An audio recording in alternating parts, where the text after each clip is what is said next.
G'day, Ziggy D here, and today I'm going to be talking about leveling in World vs. World. This video might be a bit longer than my usual 2-minute videos, so maybe grab some snacks or something. In a recent video I mentioned that the vast majority of my leveling was done through playing World vs. World. As such, I thought I'd share my experiences of leveling in World vs. World in a sort of light, guiding way. Hopefully this will help you decide whether you want to level in World vs. World, and how exactly to go about doing that. First up, you can level very quickly in World vs. World when the conditions are right. A number of times I would go to apply my trait points, and I'd realise that I actually had 2 or 3 sitting there because I had leveled a few times without realising it. However, there are faster ways to level than in World vs. World. Typically these are through PvE dynamic event chains, or exploration if you are particularly quick at it. I tried both of these, and although they were technically faster to level, they felt a lot longer, simply because I wasn't having as much fun and losing track of time like I was in World vs. World.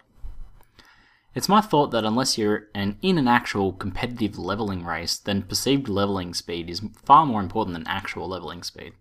Why grind and push yourself for max level if you aren't enjoying it, especially since nothing really exciting happens when you get there anyway. So let's take a bit of a look at why the experience payouts for participating in the Mist World Warfare are competitive with some of the more grindy methods of leveling out there. Firstly, events can be extremely frequent under the right conditions. If there is a competitive matchup, then there's always going to be a lot going on in terms of supply camps changing hands, towers being captured, and keeps being besieged. You even complete events just by defending or assaulting a keep. All you have to do is participate. However, one of my favourite events is what my World vs. World guild calls the double yak slap. This is when you go to capture a fresh camp and there are 2 doll yaks inside. That's 3 events all in about 2 minutes. Really makes short work of your daily event completion achievement. However, there is a bit of a downside to this too. Sometimes you'll get on and one server will be dominating and no keeps or towers will be changing hands. Sometimes you may not even be able to muster a large enough group to take a camp. When this happens, you're pretty much left to killing sentries on the roads or attacking unattended doll yaks. This is fun, but it's not a very fast way to level. There is a bit more going on than just events or killing the enemy in terms of experience in World vs. World, however. Something that a lot of people seem to overlook is how much the mobs pay out. Firstly, the mob experience scales with your level, and I think it's a flat percentage of your current level. The payout is not quite as high as what you could be getting in a high level zone like Ore, but the scaling is still pretty good. However, one major thing that World vs. World seems to have going for it is the mob maturity bonuses. Nearly any neutral yellow mob you kill is going to have a max bonus experience and bonus loot. Getting more than 1000 XP per mob isn't unusual at the higher levels. If you see a pack of 3 or 4 moles, it's well worth rounding them up for a quick culling. I don't think I've ever seen another place where the mobs regularly pay out more than the harvesting nodes. And that leads us into the final thing, harvesting nodes. They are pretty plentiful in World vs. World, and they have a good variety too since the maps are designed to suit all levels. Close to the paths and major locations you'll easily find copper and iron, but travel off the beaten path a bit and you'll start running into higher and higher level nodes.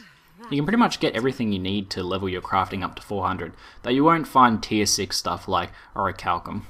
So now that I've covered where you get your experience from in World vs. World, I want to lay out a few tips and tactics that I've uncovered. Firstly, you pretty much always want to be running with a group. This group can be as small as 2 or 3 if you're only looking to take camps, but you will need to start tagging along with much larger groups to take on keeps and towers. The best way to find a group is to open up your map and look for the shiny blue commander emblem. Meeting up with a commander in the field is a surefire way to find a group. People are attracted to that blue symbol like moths to a lamp at night. Otherwise, you can join the map chat and team chats and read what people are saying. Usually they will call out locations where they need help, or you can always ask where people are.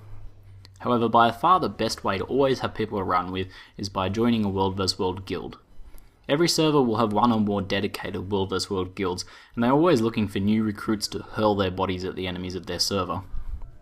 I joined my guild Black Lion Mercenaries just because I randomly joined in on one of their training exercises.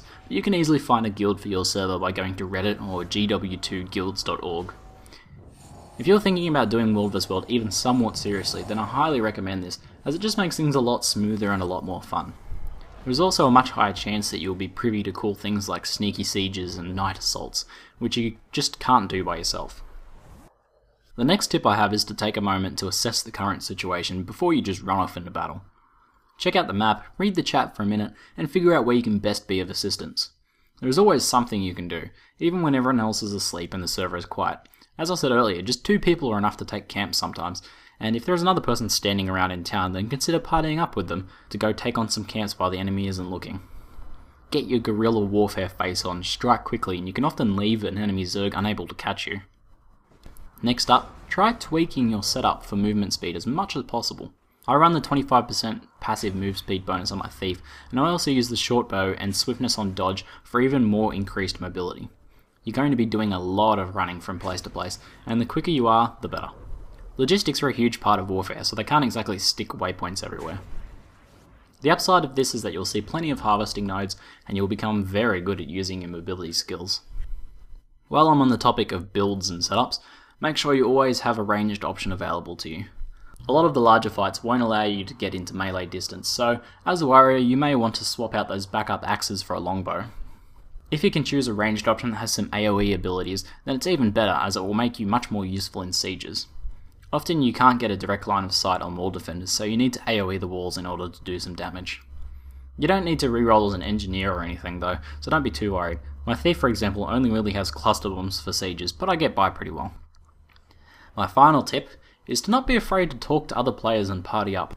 Overall, I've found that people are a lot more cooperative in World vs. World, and this is a big part of what makes it fun. In PvE, the only times I've really joined a party was to do dungeons. There's just no real need otherwise. In World vs. World though, I join up with parties all the time, and I meet a lot of dedicated and interesting people doing so. I occasionally end up doing some really fun stuff that I wouldn't have done otherwise, like setting up mini anti-siege trebuchets and sneaky 4-man keep captures. You don't even need to join a guild to do this either, just ask if anyone needs help anywhere, and say when you need help. Leveling in World vs. World is probably the most fun leveling experience I've ever had in any game. I don't have to follow a story, and I don't have to return quest items to NPCs. I play war, and it is good. That's it for today. If you enjoyed this video, then please consider leaving a comment, a like, or better yet, sharing this video with a friend who you think can benefit from it. I'm Ziggy D, and thanks for watching.